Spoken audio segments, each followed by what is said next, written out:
وَلَمَّا دَخَلُوا عَلَى يُوسُفَ آوَى إِلَيْهِ أَخَاهُ۔ قرآن کہتا ہے پچھلے رکوع میں کہ مختلف دروازوں سے یوسف علیہ السلام کے بھائی مصر میں داخل ہوئے بنیامین کو لے کر، اور بالآخر محل میں پہنچے۔ تو جب یوسف علیہ السلام کے پاس آئے تو یوسف علیہ السلام نے اپنے بھائی کو ٹھکانہ دیا، یعنی تنہائی میں لے گئے اور کہا انی انا اخوکا، کہا کہ میں تمہارا بھائی یوسف ہوں۔ فلا تبتئس بما كانوا يعملون، تو پہلی خوشخبری تو یہ قبول کرو کہ یہ جو میرے بھائی، ہمارے سوتیلے بھائی تمہارے ساتھ جو زیادتی کر رہے تھے، اب اس پہ ٹینشن، لا تبتئس کا سادہ ترجمہ ہوگا ٹینشن مت لینا، یعنی تنگی میں مت جانا۔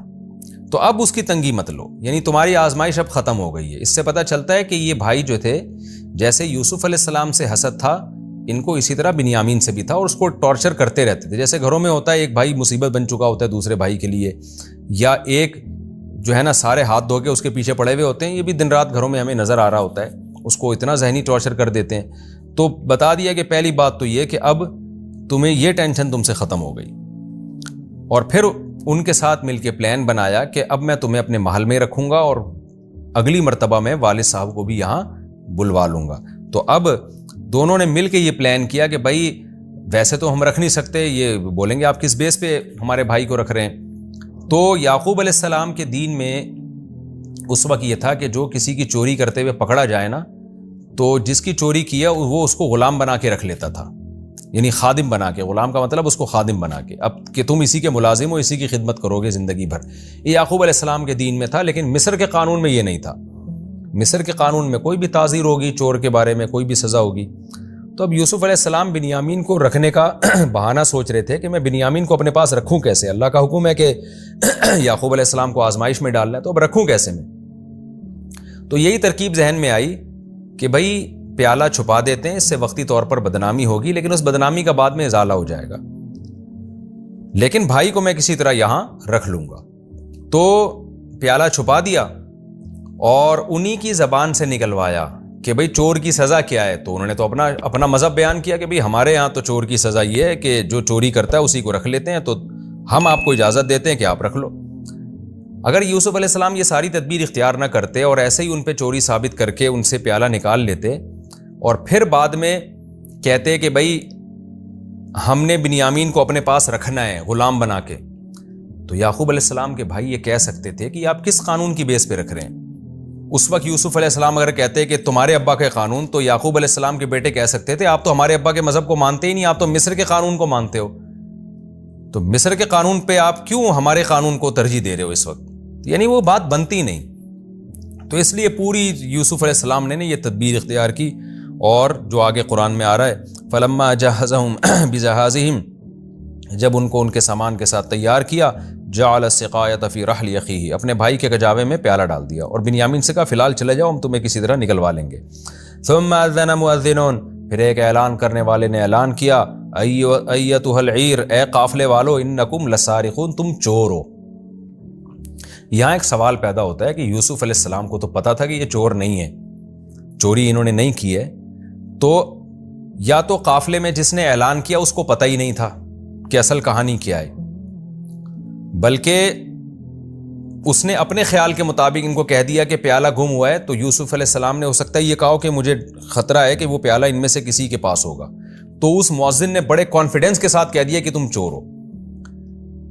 تو جیسے کہ ہوتا ہے نا، جب آپ کسی سے اگلوانا چاہتے ہیں نا، تو اس کو کہتے ہیں تو نے ایسا کیا ہے، تاکہ وہ ڈر جائے، اور اگر اس نے واقعی ایسا کیا ہو تو وہ اگل دے کہ ہاں میں ایسا ہی ہوں۔ تو اگر یوسف علیہ السلام کے حکم پہ مؤذن نے یہ نہیں کیا، اپنی طرف سے کیا ہے، پھر تو اشکال نہیں ہوتا ہے، یعنی اس اشکال کا جواب گویا مل گیا کہ مؤذن نے کہا نا کہ تم چور ہو، یوسف علیہ السلام نے تھوڑی کہا کہ تم چور ہو، پیغمبر تو جھوٹ بول نہیں سکتے، مذاق میں بھی نہیں جھوٹ بولتے پیغمبر، تو اس نے اپنے خیال کے مطابق کہہ دیا کہ میں کہہ کے دیکھ لیتا ہوں چور ہو، بعد میں نکل آیا تو ثابت ہو جائے گا، نہیں آیا تو سوری کر لوں گا۔ لیکن اگر یہ مؤذن نے یوسف علیہ السلام کے حکم پہ ان کو کہا کہ تم چور ہو، جیسے کہ اس کا بھی امکان ہے، تو پھر یہ توریہ ہے۔ توریہ کہتے ہیں آپ کوئی بات کر رہے ہیں، آپ اس کا ایک مطلب لے رہے ہیں، سامنے والا کوئی اور مطلب، تو پھر یوسف علیہ السلام کی نیت یہ تھی کہ میں ان کو چور اس لحاظ سے کہلواؤں گا کہ اصل میں تو تم نے چوری کی ہے، ایک بیٹے کو باپ سے چرا کے کنویں میں ڈالا ہے، تو ہماری نیت تمہیں چور کہنے میں یہ ہے، اور تم اس کا مطلب یہ سمجھ رہے ہو کہ شاید ہم پہ تم پہ چوری کا الزام لگا رہے ہیں، تو اس کو کہتے ہیں توریہ، یہ توریہ کا مطلب کیا ہے کہ آپ ایک ایسی بات کرتے ہیں جس کے دو مطلب ہیں, آپ ایک مطلب لیتے ہیں, سامنے والا کچھ اور مطلب لے رہا ہوتا ہے, تو یہ ضرورت میں یہ جائز ہے, مجبوری میں یہ جائز ہے. تو یوسف علیہ السلام کے لیے یہ جائز تھا کیونکہ اللہ کا حکم تھا کہ کوئی بھی تدبیر اختیار کر کے تم نے بنیامین کو یہاں رکھنا ہے تاکہ یعقوب علیہ السلام کی اور زیادہ آزمائش ہو, تو اس لیے انہوں نے یہ توریہ کیا. اذن مؤذن, مؤذن نے کہا ایھا العیر انکم لسارقون, تم لوگ چور ہو. قالوا اقبلوا علیہم, فوراً واپس پلٹے اور کہنے لگے ماذا تفقدون, کیا گم ہو گیا بھائی, کیسی باتیں کر رہے ہو.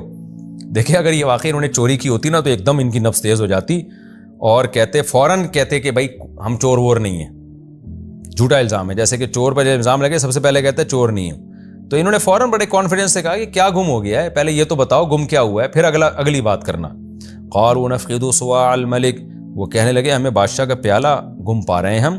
ولمن جاء به حمل بعیر, اور بادشاہ نے یہ اعلان کیا ہے کہ جو اس پیالے کو کہیں سے نکال کے لائے گا پورا ایک اونٹ کا سامان لدا ہوا اس کو انعام میں دے دیا جائے گا.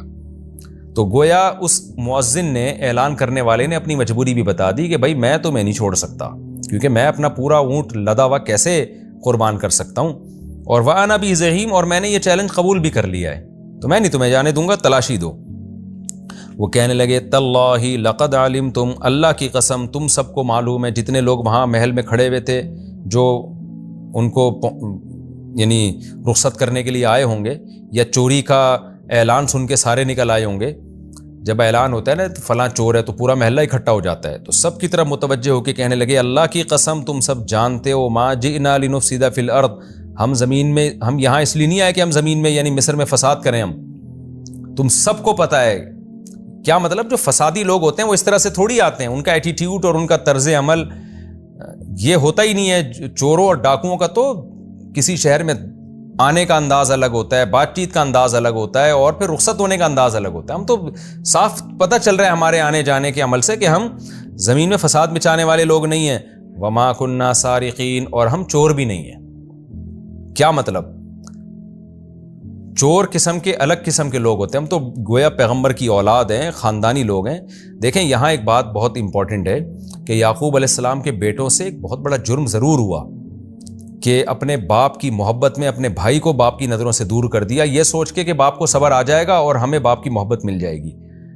لیکن پیغمبر کی اولاد ان کا مینٹل لیول بہرحال اتنا اونچا تھا کہ وہ اس چوری کے الزام کو اپنے لیے بہت بڑی ذلت سمجھ رہے تھے. تبھی انہوں نے کہا ہم چور لوگ نہیں ہیں, مطلب ہم بڑے خاندانی لوگ ہیں, خاندانی لوگ چوری نہیں کیا کرتے. تو اس سے پتہ چلتا ہے کہ یہ چوری اور یہ جو ادھر کی ادھر کر دینا یہ گھٹیا قسم کے خاندانوں کا کام ہوتا ہے, گھٹیا لوگوں کا کام ہوتا ہے. عزت دار لوگ اس طرح کے جرم نہیں کرتے. تو اس لیے انہوں نے کہا کہ ہم چور لوگ نہیں ہیں. قالوا فما جزاؤہ ان کنتم کاذبین. اس سے بھی پتہ چلتا ہے یعقوب علیہ السلام کے بیٹوں کے خاندانی ہونے کا کہ ان کو اپنے بارے میں کانفیڈنس تھا کہ ہم میں سے کوئی بھی چوری نہیں کر سکتا, ورنہ وہ شروع میں کہہ دیتے کہ بھائی تمہیں اگر تلاشی لینی ہے تو لے لو نا تلاشی, تو تلاشی لے کے تمہیں خود ہی پتہ چل جائے گا, اور جو چور ہو اس کو رکھ لینا اپنے پاس. لیکن وہ اتنے کانفیڈنٹ تھے کہ ہم زمین میں اللہ کی قسم ہم نہ فسادی لوگ ہیں, نہ اللہ کی قسم ہم چور لوگ ہیں. تو یہ کانفیڈنس آپس کا بھائیوں میں ایک دوسرے پر, یہ بھی اس کی علامت ہے کہ ان کے اندر یہ غیر اخلاقی حرکت نہیں تھی یوسف علیہ السلام کے بھائیوں کے اندر. قالوا فما جزاؤہ, کہنے لگے اچھا پھر بتاؤ اگر تم میں سے کوئی چور ثابت ہو جائے تو اس کی بدلہ کیا ہے اگر تم جھوٹ بول رہے ہو. انہوں نے فوراً کہا جزاؤہ ما وجد فی رحلہ فہو جزاؤہ, اس کا بدلہ یہ ہے کہ جس کے سامان سے نکلے اسی کو رکھ لو. تو ان کو تو اطمینان تھا ہمارے پاس نہیں ہو سکتا بھائی, ہم میں سے کوئی بھی چوری نہیں کرتا. کذالک نجزی الظالمین, ہم اسی طرح ظالموں کو سزا دیا کرتے ہیں. ان کو پتا تھا دیکھیں بھائیوں کو کہ مصر کے قانون میں چور کی سزا کم ہے, اور ہمارے باپ کے مذہب میں جس مذہب کو ہم فالو کرتے ہیں اس میں چور کی سزا زیادہ ہے. تو ایسے موقع پہ بظاہر عقل مندی کا تقاضا یہ تھا کہ مصر کا قانون پیش کیا جاتا. یعقوب علیہ السلام کے بیٹے یہ کہہ دیتے کہ جس کے سامان سے پیالہ نکلے گا تو جو بھی تمہارا قانون کہتا ہے, تمہاری کورٹ کہتی ہے, جس سزا کا بھی وہ سزا دے دینا. ظاہر ہے وہ سزا کم تھی, لیکن یعقوب علیہ السلام کے بیٹوں نے کیا کہا, اس سزا کا ذکر کیا جو ان کے مذہب میں تھی. کیوں؟ اس لیے کہ ان کو پتا تھا ہمارے پاس سے تو نکل سکتا ہی نہیں ہے, ہم تو چوری ہم کر ہی نہیں سکتے ہیں, لہذا وہ سزا بیان کرو جو بڑی سزا ہے, تاکہ اور یقین ہو جائے کہ بھائی ہم بالکل بے گناہ ہیں. یہ ناممکن اپنا ٹائم ضائع کرو گے, کچھ بھی حاصل نہیں ہوگا. جیسے لوگ کہہ رہے ہوتے ہیں نا یار اگر میری جیب سے یہ موبائل نکل آئے، اگر میرا چور ہونا ثابت ہو جائے تو میری گردن اڑا دینا.